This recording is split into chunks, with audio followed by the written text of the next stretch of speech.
Hey everybody. We were supposed to get this really big snowstorm. It's January the 20th. I live in Pennsylvania. We were supposed to get this huge snowstorm, and it was a big flop. We didn't get a whole lot. The other thing that was a big flop was my canopy. That took a crap. So that's all that's left of it. Everything else is out here. I'm starting to think I'm not supposed to have a canopy back here because this is the second time in the past, let's see, 2 months? Yeah, 2 months that I lost a canopy. So I'm going to be selling some stuff under there, just try to get rid of it. But I wanted to do the video on the GTX 20, kind of bring you up to speed on what I've been doing on this. When I bought this just about a year ago, it wasn't running or anything, but I could get the engine to turn over. It would have very low compression on both cylinders. However, none of the valve train was moving. No valves were opening or closing or anything like that. So I took the engine out of it and I brought it up here on the bench. This is a Kohler, a CH20. That was in the tractor. It's a 20 horsepower. I tore it apart. Now you can see it's together right now, but I tore it apart, and this is what I found. Take notice, about half the teeth on the camshaft are missing. I've never seen this happen before in my life on any engine. When I seen the valves weren't opening and closing, I thought maybe the gear itself here on the cam maybe was plastic and it broke, or it broke off at the rod here, and that wasn't the case. Everything was together except half the teeth are missing. And I also found that my governor here, which is in pieces right now, was kind of screwed up. The little weights that open up to control the speed of the engine were stuck. So I kept digging and digging. I ended up finding most of the flywheel teeth laying in the bottom of the this is the original oil sump. And doing a little bit more inspection, I went to remove these two bolts which hold this oil pump on, and I went to apply a half decent amount of force because they're probably tight, right? Well, I went and moved it, my arm just went like that. These bolts weren't even tight, not even hand tight. So you take that, plus the fact that when you move this camshaft, the oil pump here, it's easy to turn. See that? And then all of a sudden, it starts to get hard to turn. So there's a lot of resistance within this pump, and that should not be. So the tractor was well taken care of. It was always serviced and everything like that. I found that out from where I bought it. I think it was just simply that the bolt started backing off on the oil pump internally here, and it was getting oil pressure to everything. As you can see, there's no scoring or anything inside of here, really. It's nice and smooth, and this is where the crank would go through on the one end, on the PTO side, and everything is smooth. But I think what happened was, I think the camshaft is one of the last pieces to get oil. And I think with that oil pump being loose, it was probably losing oil pressure out around this machined area, and it wasn't getting the proper amount of oil up to the camshaft. And what ended up happening maybe was that the valves or the lifters maybe seized up ever so slight, enough to where, it bent 3 of the 4 push rods in the engine, and that stopped this camshaft from moving totally. and the crank was still turning, and it just sheared the teeth off of half of it before the engine actually shut down. Now, because it happened so abruptly and only half the teeth were missing, I believe that it didn't suck any metal up into the oil pump. So it's just really a little bit lack of oil pressure for the top here, enough to where the valves weren't opening and closing. Now, maybe my theory's wrong, but I don't think so. I think even if I'm wrong, as far as the valve's not opening and closing and that was an oil pressure problem or something like that, I do believe it was the oil pump that caused whatever happened here. So now that you understand what happened, I went to somebody local to me, and I was able to pick up a used sump with a good oil pump, a good governor gear, and a good camshaft. Threw it together, new oil, new filter, and I was able to crank it over with the starter, and everything is working as far as internally. The valves, and I have these little covers on it because I'm not quite done. What I'm trying to do here is basically, as cheaply as I can, see if this engine will be any good or not. I didn't replace any seals. I didn't replace any gaskets. I reused the head bolts. I don't know if you're supposed to do that on these. The push rods, I don't recommend this. I straightened them in the vise between a piece of wood. They came out really well. The only problem I have here yet, and this is kind of where I'm at now, is that there's a hole right here. I don't know if you can tell, but it's stripped out. And that's the bolt, like in here, that holds the rocker arm onto the head. Now, what I'm going to do, I bought a helicoil set, and I was going to try putting a helicoil in here, but before I do that, I'm going to try and go to, because these are, where the hell did I put it? Okay, if you look here, hold on a second, guys.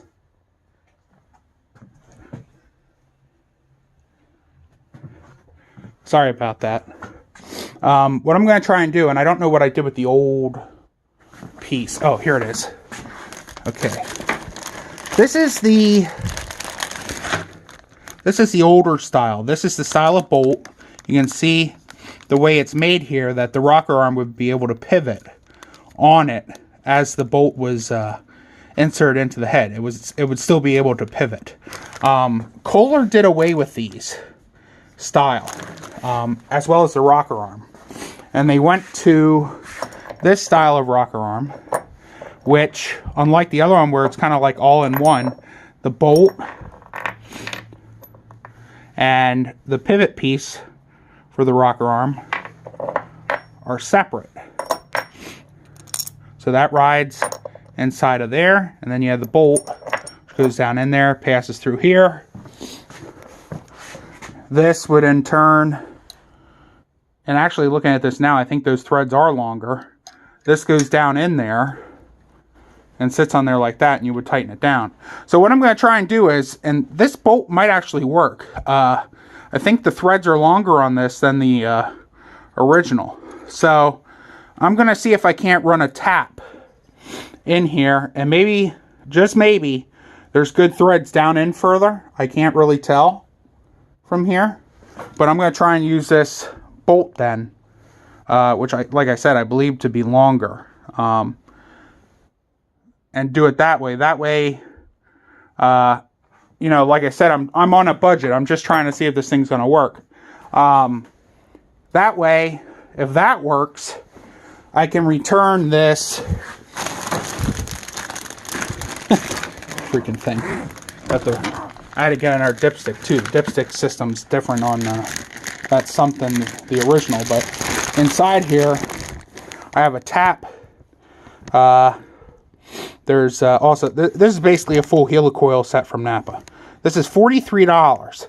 So if I can do, you know, get that bolt to work, being that it's longer in the head without using that helicoil set, then I can return that and get my money back, you know.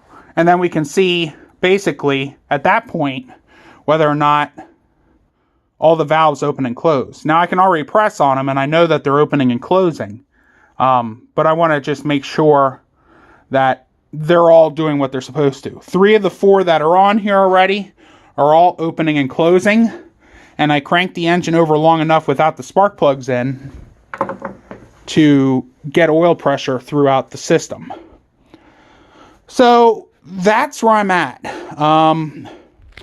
I don't know if this is going to work. I've never tried this. It's just kind of one of those things where on a budget, as cheaply as I can, I want to see if I'm able to get this thing to run. It turns over nice and freely. The gears on the crankshaft were not, how could I say? They weren't messed up in any way because of what happened to the camshaft. Don't ask me how that didn't happen. I really don't know. Because if that did happen, I'd have to replace the crank. And then at that point, honestly, I'd probably say the heck with it. So that's where I'm at. I don't know if I have spark yet or not. I don't know how the carburetor is. I know there's gas in the tractor itself in the tank. That's probably going to have to be drained out. I had one hell of a time trying to get the drive shaft off. I had to do it without actually removing the drive shaft. I had to move that screen out of the way from underneath the tractor and then put a long extension down through from this side with a swivel joint and a 10mm to get to the bolts that this flange here bolts up to on the flywheel. So yeah, that's where I'm at. Like I said, I know it turns over good. I know it's got oil pressure because the longer I spun it, the faster it was spinning, the more freely it was spinning. So yeah, I'm just gonna try it. I mean, what do I have to lose? I mean, I'd rather spend, you know, I think it was like $60 for the sump, okay, and the used parts, and I had this filter laying around. That's probably $10, and the oil. So I might have what, $70 in this, just trying to see if this is going to work or not. If I can leave it at that price, and hopefully not have to use that helicoil set, then if I can get it to run, then I will take it back apart, properly put seals in it, properly replace the head gaskets. I did have the heads off, so I am reusing those. I don't recommend doing that. But as far as, you know, reusing the seals, I cleaned everything up. There's no oil leak in here. This has been sitting here for 2 weeks. So that's where I'm at. I'm going to give it a shot. What do I have to lose? I'd rather spend $70 or whatever trying to get something running and find out it doesn't run than spend an extra $42, or how about the gasket set for this engine, which is another $80. You know, so that's alone, that's an extra $120 I'd be putting into it. And then what if it didn't work? At least if I do it this way, I can find out maybe that it'll run a little bit. Then I'll go that extra step. Then I'll put new head gaskets in it, new sump gasket, new oil seals, stuff like that. Again, I don't recommend doing this. This is just something I'm trying. So that's what's going on with that. While we're here, I still have the 2000 up on the table here. The problem with it, if you remember in the video I was showing you of it, was that the starter would just spin but not engage a flywheel. Turns out some of the problem was a bushing in this top cap piece here where the shaft comes out. That bushing was shot. And there was a lot of wiggle room back and forth in this motion, probably from it going out and trying to engage the teeth on the flywheel here. So there was a lot of movement in and out this way on that bushing in here. I had a new bushing put in. So they had to machine that bushing. It was a A bushing that was a little bit too big, but they machined it down to make it fit. Everything in the starter is completely fine. The brushes are in really good shape yet. So I'd rather spend, I think it was like $40 almost, to get this starter fixed than what it is to buy a new one. So that's where I'm at with this. You can see I have all the engine tin off. I'm pretty sure if you look in the service manual for one of these tractors, it's going to tell you to take this engine out to get to the starter. I did not do that, although it was very close to having to do with it. I had to remove, let's see, this camera's like kind of weird on focusing here. It's focusing on my finger. But basically where these engine mounts are, right here, right there, this whole front plate assembly here in front of the frame had to be removed. The belts had to be removed. This engine mount bolt had to be removed. What I ended up doing was I used a pry bar. I went down in underneath the engine here, up in the front. I went down with it. It moved the engine up. I put a block of wood in between these two pieces of metal here, where the little washer's in between. That propped the engine up against to where the drive shaft was actually up against the bottom plate where the gas tank sits on. And then you have to, I guess, I don't know, I'm going to try and show you. See that bolt right in front of my finger here, and then there's another one right over there? You take these two out. That removes this section of the engine cradle, or the engine mount, whatever you want to call it, and it goes all the way across. That gave me enough room then to slide the starter out this way and up. And that's the way you have to do it. There's no way, just the way the engine is designed, there's no way to kind of bring it up this way or bring it out this way or kind of take it that way and go around this assembly here, go in between that and the sump cover. There's no way to do that. That's what I ended up having to do. And something interesting that I didn't know, you see the bolt on the back of the starter right here? That runs all the way through. And it's also acts as the stud to which these washers and nuts go on that hold it on to the engine here. So I did all that. I cleaned the starter out of dust. I used dry lubricant on the assembly here to where this actually moves nice and free. You can see that. And as soon as I put it back in here, I hooked the battery back up over here, cranked the engine. See, I don't know if I had the brake on, but there you can hear it engaging. Whoop. So there you go. It is engaging. It is doing what it's supposed to do. The tractor itself, I think, has, I forget what I told you guys. I'll pan it up here. You guys can see it. I can't. But that's the hours on the tractor. So once this is all put back together, there's some tin pieces that are kind of flimsy here. I don't know if I can, you can see it's cracked. I don't know if I can put a little piece of metal across and rivet that to give it strength or something. I don't know. But there's some work like that has to be done. And then I want to grease the tractor and wax the tractor. Then that tractor's done. And as far as the Troy-Bilt goes, I don't know if I told you how many hours are on it. Go over here. 1,341. So, and the reason I say, by the way, and you know that it was well taken care of, this Troy-Bilt, most of the times when people don't take care of the machines, the air filters look like crap. So if I take that off, pull this off, look at this. Hardly no hours on this air filter. And the plugs don't look bad either. Whoops.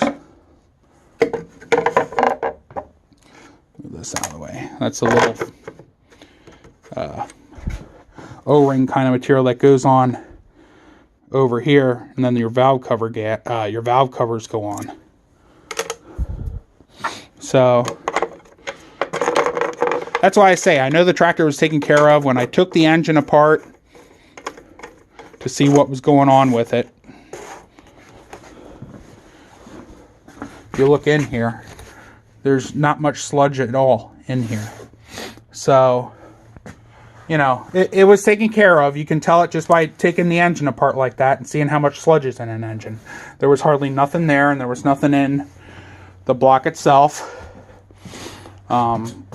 So, yeah, long video, I know, but I just wanted to give you guys kind of like an up to speed video on the Bilt GTX 20, and kind of would just show, you know, a little update on the 2000. If I'm not mistaken, the 2000 here is what the Bilt GTX 20 is. This was like an earlier version. I think the 2000 here, they made that, then they went to the, oh, by the way, this is a 5000 series Bolens, if somebody wanted to know. This is considered a 5000 series Bolens, even though it's a 2000 series, or 2000 labeled tractor. It's still considered a 5000 series. I believe these to be what the QS and QT series Bolens were. They went to these. Then after that, they went to the Bolens DuraTrack, which I don't have, but it's pretty much the Bilt GTX 20, except in Bolens colors. And the early Bilt GTX 20s had this engine in it, and this is a Kohler Magnum 20. And again, the engine that's in the Bilt is a Kohler CH20. So, yeah, that's what I'm doing. I don't recommend you do this, but it's really just for the fact of me trying. So, all right, enough babbling. You guys got to see what I'm up to right now. So, I'll see you guys later. Thanks a lot for watching.